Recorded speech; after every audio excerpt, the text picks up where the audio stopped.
வந்திருக்கேன். நம்ம ஊர்ல இருந்துலாம் இல்லைங்க, எகிப்துல இருந்து. இது பேர் ஃபலாஃபல். நம்ம ஊர்ல கொண்டக்கடலை வடைன்னு சொல்லுவாங்க. இப்ப அந்த ரெசிபியை எப்படி செய்யறதுன்னு பாப்போம் வாங்க.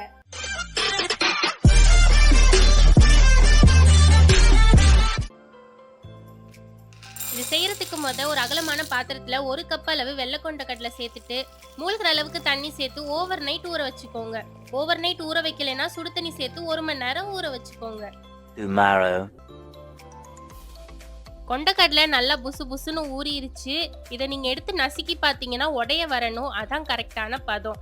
அப்பதான் நம்ம மிக்சியில அரைக்கையில நல்லா அரைப்படும். ஊற வச்ச கொண்டக்கடலைய மிக்சி ஜார்ல சேர்த்துக்கலாம். இதை வேக வச்சு சேர்க்கணுமான்னு உங்களுக்கு ஒரு திங்கிங் வரும். வேக வச்சு சேர்க்க கூடாது, நம்ம பச்சையா தான் சேர்க்கணும். இப்ப இதோட ஒரு சின்ன சைஸ் வெங்காயம் பாதி இதுல சேர்த்துக்கோங்க. 2 டேபிள் ஸ்பூன் கடலை மாவு சேர்த்துட்டு 1 டீஸ்பூன் இஞ்சி பூண்டு விழுது, 1 டீஸ்பூன் மிளகாய் தூள், 1/2 டீஸ்பூன் பெப்பர் பவுடர், 1 டீஸ்பூன் சீரகத்தூள், 1 டீஸ்பூன் மல்லித்தூள், ஒரு 2 கை நிறைய கொத்தமல்லி சேர்த்துட்டு தேவையான அளவு உப்பு சேர்த்துக்கோங்க. இப்ப பல்ஸ் மோட்ல வச்சு விட்டு விட்டு நல்லா இதை நம்ம பருப்பு வடைக்கெல்லாம் அரைப்போம்ல, அந்த டெக்ஸ்சர்ல அரைக்கணும். எடுத்தோடனே இது அரைப்படாது, அதனால 2 பல்ஸா விட்டுட்டு ஸ்பூன் வச்சு கிளறி கிளறி அரைச்சிக்கோங்க. பாருங்க, இந்த பதத்துக்கு இருக்கணும். அப்பதான் நம்ம ஷேப் கொடுக்கையில அது பிரியாம இருக்கும். அரைச்ச கொண்டக்கடலை மாவை ஒரு அகலமான பாத்திரத்துல சேர்த்துட்டு எடுத்து நீங்க உருண்டை பிடிச்சு பாருங்க. அது கொஞ்சம் கெட்டியா உருண்டை பிடிக்க வரணும். ரொம்ப உங்களுக்கு தண்ணி மாதிரி இருக்குன்னா எக்ஸ்ட்ராவா ஒரு 2 டேபிள் ஸ்பூன் கடலை மாவு சேர்த்துக்கோங்க. அப்ப உங்களுக்கு உருட்டுறதுக்கு கரெக்டா இருக்கும். இப்ப இதுல இருந்து கொஞ்சமா இப்படி மாவு எடுத்து உருண்டை பிடிச்சு லைட்டா மட்டும் தட்டிக்கோங்க. பேரே இது கொண்டக்கடலை வடை தானே, அதனால வடை மாதிரி போட்டு நசுக்கி தட்டி போட்டுடலான்லாம் அப்படிலாம் செஞ்சிடாதீங்க. இது கொஞ்சம் கட்லெட் மாதிரி திக்காதான் இருக்கணும். இந்த மாதிரி எல்லாத்தையுமே தட்டி ரெடியா எடுத்து வச்சுக்கலாம்.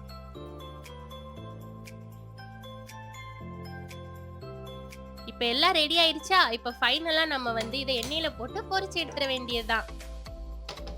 அதுக்கு அடிகனமான கடாயில மூழ்கி பொரியிற அளவுக்கு எண்ணெய் சேர்த்துக்கோங்க. இதுக்கு நீங்க ரிஃபைண்ட் ஆயில், கடலெண்ணெய் எது வேணாலும் யூஸ் பண்ணிக்கலாம். எல்லாத்துலயுமே டேஸ்ட் நல்லா இருக்கும். எண்ணெயை ஹை ஃப்ளேம்ல வச்சு நல்லா சூடுபடுத்திக்கோங்க.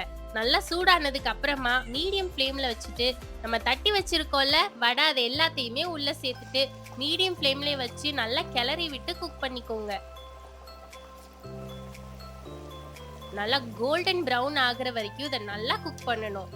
அப்பதான் உள்ள வரைக்கும் வெந்து நம்மளுக்கு நல்லா கிறிஸ்பியா ரெடி ஆகும்.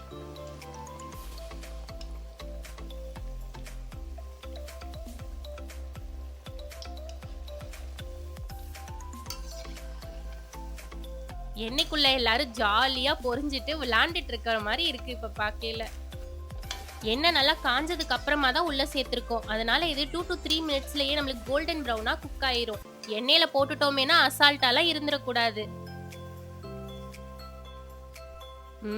அடடடடா, நல்ல கிறிஸ்பியா கோல்டன் பிரவுன் கலர்ல நம்மளோட கொண்டக்கடலை வடை செம்மையா ரெடி ஆயிருச்சு. இதோ நம்ம கொண்டக்கடலை வடை. இப்ப இதை நம்ம டேஸ்ட் பாத்துருவோம்.